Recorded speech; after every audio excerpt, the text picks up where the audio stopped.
ನೋಡಿ ದೇಶಾನಿ ಹೊಸ hair style ನೋಡಿ ಹೇಗಿದೆ, ನನಗೆ ಶಾಕ್ ಆಗೋಯ್ತು. ನಾನು ನೆನ್ನೆ ಊರಿಗೆ ಹೋಗಿ ಬಂದಿದ್ದೀನಿ, ಅವ್ರ ಅಪ್ಪನ ಜೊತೆ ಹೋಗಿ ಹೇರ್ ಸ್ಟೈಲ್ ಮಾಡಿಸ್ಕೊಂಡು ಬಂದಿದ್ದಾಳೆ. ಅದ್ಯಾವುದೋ ಫಿಲಮ್ ನೋಡಿ ಅಂತೆ. ಯಾವ ಫಿಲಮ್ ದೇಶಾನಿ? ಲವ್ ಮಾಕ್ಟೇಲ್ 3 ಫಿಲ್ಮಲ್ಲಿ ಆ ಹುಡುಗಿ ಇದ್ದಾಳಲ್ಲ, ಆ ಥರ ಹೇರ್ ಸ್ಟೈಲ್ ಚೆನ್ನಾಗಿತ್ತು. ನನಗೆ ಇಷ್ಟು ದಿವಸ ಲಾಂಗ್ ಹೇರ್ ಬೇಕು ಅನಿಸಿತ್ತು. ಇವಾಗ ಒಂದ್ಸಲ ಹೇರ್ ಕಟ್ ಮಾಡಿ ನೋಡೋಣ ಅಂತ ಸ್ವಲ್ಪ ಈ ಥರ ಕಟ್ ಮಾಡಿ ನೋಡಿದಾಗ ಅಂತೂ ಸಖತ್ತಾಗಿತ್ತು. ಮತ್ತು ರಿಸಲ್ಟು ನಂಗೆ ಫುಲ್ಲು ಇಷ್ಟ ಅಂದರೆ ಇಷ್ಟ ಆಯಿತು ಹೇರ್ ಕಟ್ ಮಾಡಿಸ್ಕೊಂಡಿದ್ದಕ್ಕೆ. ಆದರೂ ಒಂದು ಕಡೆ ಬೇಜಾರಿದೆ, ಅಷ್ಟು ಉದ್ದ ಚೆನ್ನಾಗಿತ್ತಲ್ಲ ಅಂತ. ಆದರೆ ಇವಾಗ ಚೆನ್ನಾಗಿದೆಲ್ಲ ಎಲ್ಲ ಹೇರ್ ಸ್ಟೈಲು, ಒಂಥರ ಬಾಫ್ ಕಟ್ ಸಕ್ಕತ್ತಾಗಿದೆ. ನಂಗೆ ತುಂಬ ಖುಷಿ. ಚೆನ್ನಾಗಿ ಕಾಣಿಸ್ತಿದೆ ದೇಶಾನಿ, ಬಟ್ ಅಷ್ಟು ಉದ್ದ ಕೂದಲು ಎಲ್ಲರಿಗೂ ಬರೋಲ್ಲ. ಕಟ್ ಮಾಡಿಸ್ಕೊಳ್ಳೋದು ಈಸಿ, ಮತ್ತು ಅಷ್ಟೇ ಬೆಳೆಸೋದು ತುಂಬ ಕಷ್ಟ ಇದೆ.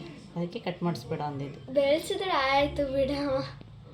ಅದೇ ಇವಾಗ ಸಕ್ಕತ್ತಾಗಿದೆ, ಫುಲ್ ಹ್ಯಾಪಿ ಆಗ್ತದೆ ನನಗೆ. ಅಂತ ಚೆನ್ನಾಗಿದೆ, ಚೆನ್ನಾಗಿ ಕಾಣ್ತಿದ್ಯಾ.